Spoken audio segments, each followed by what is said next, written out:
கோயம்புத்தூர்ல ஒரு மீட்டிங் போயிருந்தேன். அந்த மீட்டிங்ல முடிச்சு ஒரு வீட்டில் போய் பேசிட்டு இருக்கும்போது அவங்க ஒருத்தங்க எங்களை விசிட் பண்ண வந்தாங்க. ஒரு சின்ன 4 வயசு பையனை, 4 வயசு 5 வயசு பையன் நினைக்கிறேன், அவனை கூட்டிட்டு வந்தாங்க. கூட்டிட்டு வந்து, பாஸ்டர் இவன் அழகான கண்கள் பாட்டு பாடுவான். சரி, எல்லா இடத்துல போனாலும் பிள்ளைங்க முதல்ல பாடுறதே அழகா பாடட்டும் அப்படின்னு பாடினோம். பாடி முடிச்சதுக்கு அப்புறம் அவங்க ஒரு சாட்சி சொன்னாங்க.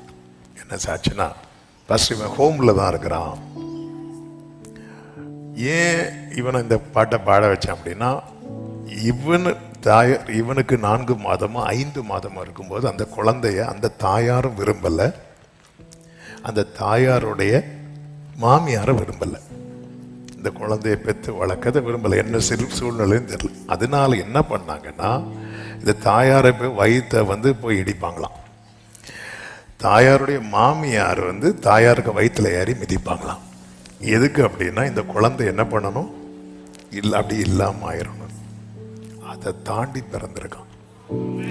பிறந்ததுக்கு அப்புறம் இவனை எங்க பண்ணாங்கன்னா, எங்கேயோ இந்த ஹோம் ஃப்ரெண்ட்லேயே எங்கேயோ போட்டுல இந்த விஷயத்த சொல்லிட்டு, எனக்கு அந்த பிள்ளைய வளர்க்கணும்னு நினைக்கல, அதனால நீங்க ஒன்று எடுத்து வளங்க, இல்லைன்னா இந்த பிள்ளைய நாங்கள் எங்கேயாவது போட தான் செய்வோம்னு சொல்லி, அதன் பிறகு அந்த பிள்ளைய அவங்கள்ட்ட வாங்கி அந்த பையன் நின்று, உம்மழகான கண்கள் என்னை கண்டதாலே, இதை சொன்னதுக்கு அப்புறம் திருப்பி பாட வச்சேன்.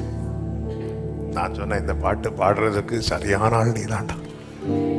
அவன் அப்படியே கட்டி அணைத்து ஒன்றை புரிந்து கொண்டேன், எல்லாவற்றுக்கும் ஒரு காலம் உண்டு, பிறக்க ஒரு காலம் உண்டு. யார் நினைச்சாலும் தடுக்க முடியல.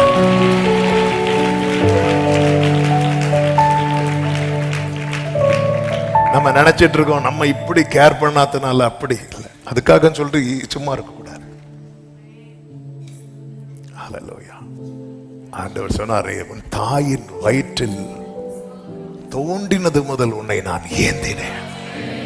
அப்போ இவங்க மிதிச்சதெல்லாம் பிள்ளையல்ல, அவர் கைய. ஆணிப்பட்ட கரத்துக்கு காலு படுறதெல்லாம் மேட்ரு கிடையாது. ஆமென். ஹல்லேலூயா. அதனாலதான் தாவீது ஒரு ஜெபம் பண்ணுவார், எழுந்தருளும் மனுஷர் உம்மை மேற்கொள்ள விடாதே. ஆமென் சொல்லுங்க பார்க்கலாம்.